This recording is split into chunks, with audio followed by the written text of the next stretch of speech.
Supreme court में NEET paper leak मामले की सुनवाई अब 18 जुलाई को होगी। पूरे मामले पर सीबीआई ने भी बंद लिफाफे में अपनी रिपोर्ट दाखिल कर दी है। इससे पहले सुप्रीम कोर्ट ने केंद्र सरकार, एनटीए और सीबीआई की ओर से एफिडेविट दाखिल कर दिया था। लाखों छात्र और उनके परिजन इंसाफ के लिए देश की सबसे बड़ी अदालत की ओर देख रहे हैं। सुनवाई टलने को लेकर सुप्रीम कोर्ट के वकील क्या कह रहे हैं, सुनिए। बट हमारे लर्नेड सॉलिसिटर अवेलेबल नहीं थे, जिस वजह से सुनवाई को थर्सडे के लिए स्थगित किया गया है। तो जैसे जो कुछ स्टूडेंट्स रीनीट चाह रहे हैं और एक सेक्शन है जो रीनीट नहीं चाह रहे हैं, कैसे देखते हैं आप सिचुएशन? देखिए, अगर ये मास पेपर लीक है तो उस केस में रीनीट होना चाहिए। हमारा यही कहना है कोर्ट के सामने। एनटीए ने ये कहा है कि ये मास पेपर लीक नहीं है, इस वजह से रीनीट की ज़रूरत नहीं है। तो ये सारे तथ्य जो एफआईआर्स वगैरह हुई है पटना में, ये सारे तथ्य उसमें खुल के सामने आए हैं कि एक दिन पहले ही पेपर अवेलेबल करा दिया गया था। तो इन सब बिंदुओं पे हम लोगों ने काफ़ी अध्ययन किया है और उसके बाद ये सारा पक्ष हम कोर्ट के सामने रखेंगे। जो ये बताया जा रहा है कि टेलीग्राम पे लीक किया है, जी, क्या कहेंगे? देखिए, मेरे पास वो एविडेंस नहीं है। किसी एक पिटिशनर ने अपनी पिटिशनर में लगाया है वो एविडेंस, जिसको एनटीए ने पूरी तरीके से डिनाई किया है। तो उस तथ्य का जो भी कोर्ट में सुनवाई होगी वो अपना पक्ष रखेंगे। मेरी पिटीशन में इस तरीके का हमने कोई नहीं रखा हुआ है, ना हमने कोई लगाया है डॉक्यूमेंट जो शो करता है कि वीडियो या पेपर लीक टेलीग्राम के थ्रू हुआ है। छात्रों ने सुप्रीम कोर्ट में जो याचिका दाखिल की, उसमें कथित पेपर लीक मामले की दोबारा परीक्षा कराने और उचित जांच की मांग की गई है। सीजीआई डीवाई चंद्रचूड़, जस्टिस जेबी पारदीवाला और जस्टिस मनोज मिश्रा की बेंच मेडिकल प्रवेश परीक्षा में गड़बड़ियों से जुड़ी याचिकाओं पर सुनवाई कर रही है। केंद्र और एनटीए ने 5 मई को आयोजित परीक्षा में किसी भी तरह की सामूहिक गड़बड़ी से इनकार किया है। सीबीआई ने सुप्रीम कोर्ट में हल्फनामा दाखिल किया है। इससे पहले बुधवार को केंद्र सरकार और नेशनल टेस्टिंग एजेंसी ने हल्फनामा दाखिल किया था।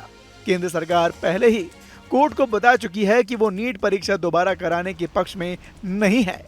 पिछली सुनवाई में सुप्रीम कोर्ट ने केंद्र और एनटीए से ये भी पूछा था कि प्रश्न पत्र कैसे सुरक्षित रखा गया था, उसे कैसे एग्जाम सेंटर तक भेजा गया था और संभावित लीक कैसे हो सकता है। आज की जो भी हियरिंग होने वाली थी, अगले थर्सडे के लिए उस सुनवाई को स्थगित कर दिया गया है और हमारे जो सीजीआई डीवाई चंद्रचूड़ हैं, उन्होंने इसको थर्सडे के लिए स्थगित कर दिया है।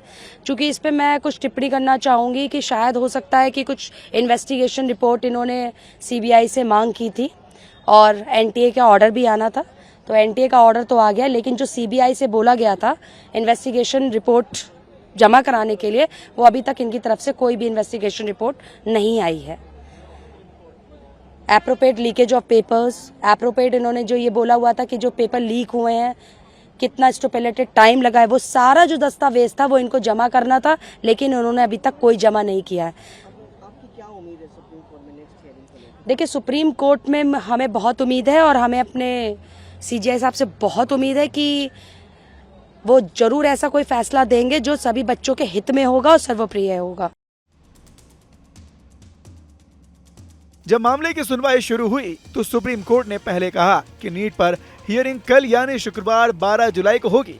फिर सीजीआई ने कहा कि नीट मामले पर अब सोमवार को सुनवाई की जाएगी, लेकिन सॉलिसिटर जनरल ने सोमवार और मंगलवार को व्यक्तिगत परेशानियों का हवाला देते हुए बुधवार की अपील की है। इसके बाद सुप्रीम कोर्ट ने नीट हियरिंग की अगली डेट गुरुवार 18 जुलाई तय कर दी है। कहना चाहूँगा कि हम लोग सुबह 10 बजे से यहाँ पे गर्मी में बैठे हुए हैं। मेरे साथ काफ़ी अभिभावक हैं, बच्चे हैं, 1-2 बच्चों को बुखार भी आ रहा है। हमें बहुत उम्मीद थी कि आज ही जो है हमारे हक में फैसला आएगा, पर माननीय सीजीआई साहब को आज लंच के बाद नहीं बैठना था।